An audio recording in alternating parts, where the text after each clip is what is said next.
guys, nah jadi karena ini tugas sekolah, mau memperkenalkan diri terlebih dahulu. Perkenalkan, nama Widi Nima Dewi Diwiatnyani, nomor 28 dari kelas 9H. Nah jadi sebelum Widi mulai video ini, Dis mau nanya dulu nih, gimana kabar kalian? Yang masih sekolah dari rumah, apakah sekolahnya lancar atau ada terkendala apa? Jadi semangat ya, karena ini udah akhir tahun, udah sekitar 8 bulan kita diam di rumah aja, dan sebentar lagi udah 2021, dan semoga 2021 bisa belajar tatap muka lagi dan bisa menjadi tahun-tahun yang lebih baik lagi dari tahun 2020. Nah oke, jadi di sini Diris mau membahas tentang penerapan sebuah proyek gitu. Ini ada materi matematika yang harus kita jelaskan terlebih dahulu. Di sini tuh ada 5 materi, yaitu perpangkatan bab 1, perpangkatan dan bentuk akar. Bab 2 itu ada persamaan dan fungsi kuadrat. Bab ketiga itu ada transformasi. Bab keempat itu ada kekongruenan dan kesebangunan.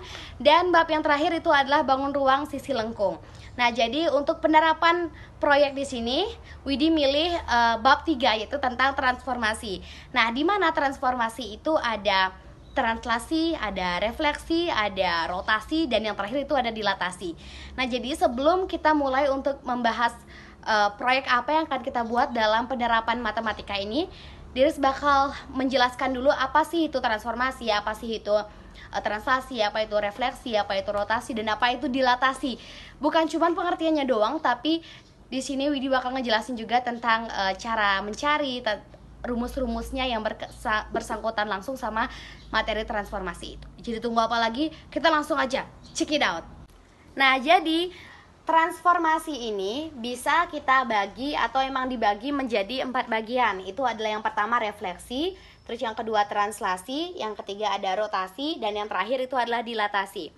Di mana refleksi ini adalah pencerminan, translasi ini adalah pergeseran, rotasi ini adalah perputaran, dan yang terakhir dilatasi itu bisa kita sebut juga dengan sebuah perkalian, kayak gitu. Jadi di sini kita bakal mulai dari materi yang pertama, itu adalah refleksi atau pencerminan. Nah, secara garis besar rumusnya itu adalah P X, Y. Bila dia direfleksikan ke sumbu X akan menghasilkan P aksen. Gitu juga dengan ke yang lain-lainnya. Kalau ini adalah rumus-rumus secara umumnya, kayak gitu. Misalkan A, B, itu dia bakal direfleksikan atau dicerminkan terhadap sumbu X, maka dia akan menghasilkan A, min B. Kalau dia akan dicerminkan terhadap sumbu Y, dia akan menghasilkan P aksen adalah min A, B. Tapi kalau dia akan dicerminkan ke titik pangkal atau 0,0, dia akan menghasilkan P aksen adalah min A, min B. Kalau dia dicerminkan terhadap garis Y sama dengan X, itu dia akan menghasilkan P aksen adalah B, A, dan juga seterusnya. Seperti itu. Ini adalah rumus secara garis besar, dan ini adalah rumus yang terperincinya. Nah, kita bakal cari satu contoh soal. Contoh soalnya tuh kayak gini. Titik A berada pada koordinat 4,5. Kita tulis dulu ya. Berarti A-nya tuh ada di koordinat 4,5. A ada di 4,5. Nah, terus tentukan koordinat A aksen bila dia direfleksikan terhadap titik pusat atau titik 0,0. Nah, berarti ini kita akan refleksikan dia terhadap titik pusat, yaitu 0,0. Kayak gini. 0,0. Maka dia akan menghasilkan A aksen adalah aksennya berapa gitu kan. Langsung aja kita cari di sini titik pusat itu adalah rumusnya min A, min B. Ini adalah A, ini adalah B. Ya. Di sini adalah min A, min B. Berarti min A, min B. Langsung aja kita rubah. A aksen berarti min A. Berarti ini harus kita isiin dia min 4-nya. Berarti min 4, min B berarti min 5. Kayak gitu. Jadi A aksen dari 4,5 bila dia dicerminkan terhadap titik pusat atau 0,0 adalah min 4, min 5. Gitu juga terhadap rumus-rumus yang lainnya. Kalau terhadap sumbu X tinggal masukin rumus A, min B. Ini tinggal diganti-ganti aja. Kalau terhadap sumbu Y dia jadi min A, B. Tinggal ininya aja diganti terus disesuaikan sama yang di depannya.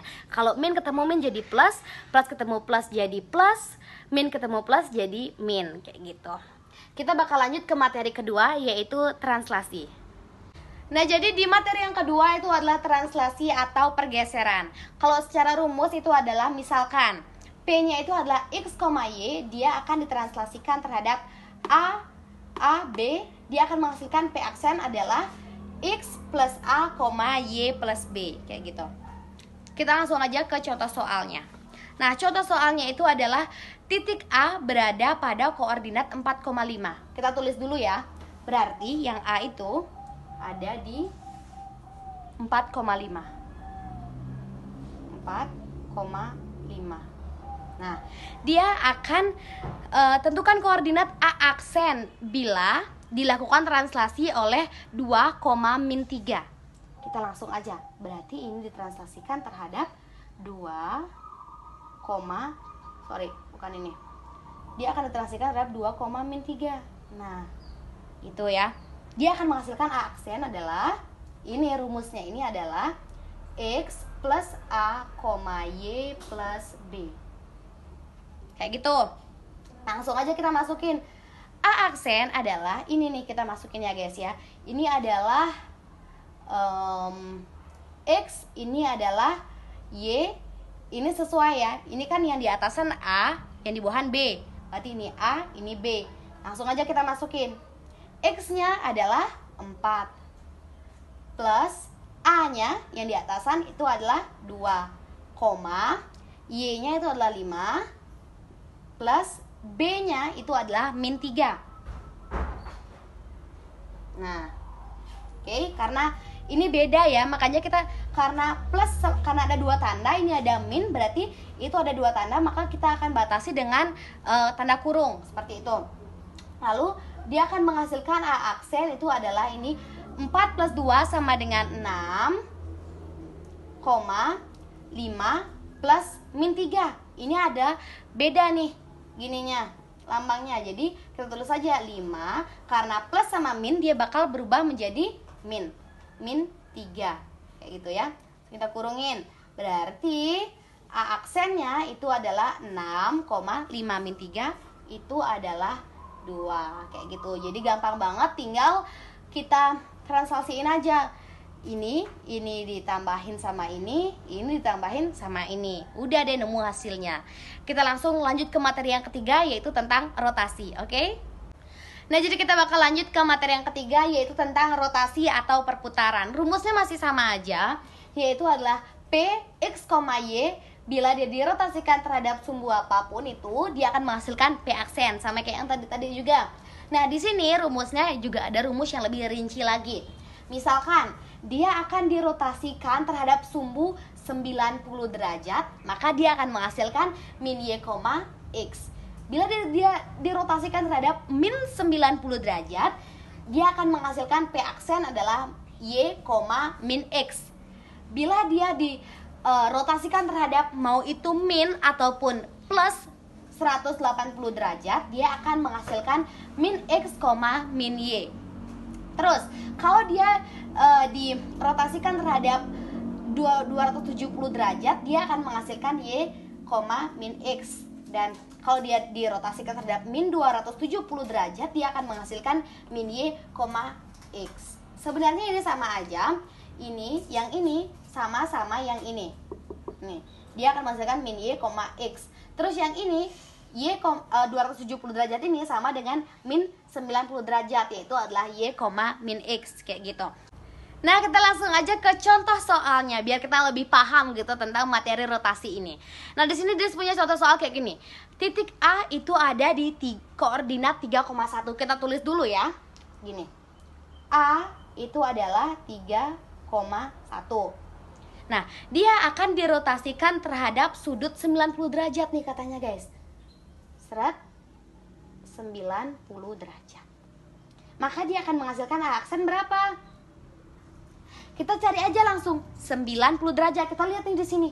90 derajat rumusnya yang mana ya? Paling atas nih guys, yaitu adalah min y, x. Kita tulis min y, x gitu. Seperti yang Diris bilang tadi, yang di depan ini namanya x, yang di belakang itu namanya y. Kita rotasikan ya, dia akan jadi a aksen adalah min y, kita masukin y-nya adalah yang di belakang. Y-nya kan 1 tuh, karena di sini rumusnya ada min, kita tambahin dia. Jadi dia akan menjadi min 1, x. X-nya itu tetap positif, nggak ada minnya. Kita lihat kan di sini, ada minnya nggak ya? Nggak ada. Berarti sama-sama positif, ya udah kita langsung masukin aja 3 gitu. Jadi dapat ya, gampang. Rotasi tinggal menghafalkan rumus ini. Toh ini juga sama ini sama ini. Cuman dibolak-balik aja gitu sebenarnya. Jadi kita udah dapat ya. Bila titik 3,1 dirotasikan terhadap 90 derajat, dia akan menghasilkan A aksen adalah min 1,3 kayak gitu. Kita langsung aja lanjut ke materi yang keempat tentang dilatasi, oke? Oke, kita lanjut ke materi yang terakhir, yaitu adalah dilatasi atau perkalian. Mungkin ini agak sedikit beda dari yang tadi, tapi nggak jauh-jauh beda kok. Kayak gini, misalkan tuh ya, P-nya adalah x, y. Dia didilatasikan terhadap titik 0, k. Kayak gitu. Maka P aksennya adalah x dikali dengan k. Nih, x dikali dengan k, y dikali dengan k. Jadi dia tinggal dikali aja. Nah, k inilah bilangan yang bebas, bisa berapa aja tuh, sesuai soal yang dibuat kayak gitu. Misalkan, ini ya contoh soal biar lebih ngerti lagi nih. Contoh soalnya kayak gini. Suatu titik min 3,4. Kita pakai contoh P aja ya. Nah, itu adalah min 3,4 guys. Tulis dulu min 3,4. Itu katanya dia didilatasi dengan perbesaran 0,2 ya. Kita langsung aja ke 0,2. Set. Tulis tuh 0,2. Seperti yang Diris bilang tadi, K-nya itu bisa dirubah jadi apa aja. Ini kan contoh, ini dirubah jadi 2 kayak gitu. Terus carilah bayangan dari titik tersebut. Cari nih, berapakah P aksennya, kayak gitu. Langsung masukin rumus. X, nih sesuai ini rumusnya ya. X dikali dengan K, Y dikalikan dengan K gitu. Berapa ya P aksennya? Langsung aja, yang Diris bilang tadi. Ini adalah X dan ini adalah ini adalah Y. Kita masukin. X-nya itu adalah min 3. Min 3 dikalikan dengan K, K-nya itu yang ini ya, yang kayak Diris bilang tadi, itu adalah 2 dikalikan dengan 2, Y-nya tadi ini adalah 4 dikalikan juga dengan K-nya 2. Oke, dia akan dapat P aksen itu sebesar min 3 kali 2 itu adalah min 6. Min 6, 4 kali 2 itu adalah 8. Oke, udah deh gitu aja tuh dilatasi. Tinggal dikali-kaliin aja. Yang ini kali ini, udah deh dapat hasilnya. Jadi gini, min 3,4 didilatasikan terhadap titik 0,2, dia akan menghasilkan P aksen yaitu adalah min 6,8. Oke, karena kita udah jelasin semua nih materi tentang transformasi. Tadi ada refleksi, ada translasi, ada rotasi sama dilatasi. Sekarang kita bakal langsung aja masuk ke proyeknya. Gimana sih penerapan proyek dengan keterkaitan materi transformasi ini? Kita langsung aja ya. Nah, jadi dalam penerapan materi transformasi ini di proyeknya itu, Diris bakal menerapkannya dalam corak atau apa ya, dalam karya seni batik di Indonesia gitu. Nah, jadi kita akan mulai dalam refleksi, yaitu pencerminan. Nah, untuk refleksi atau pencerminan, Diris itu pakai corak batik yang seperti ini. Kayak gini nih.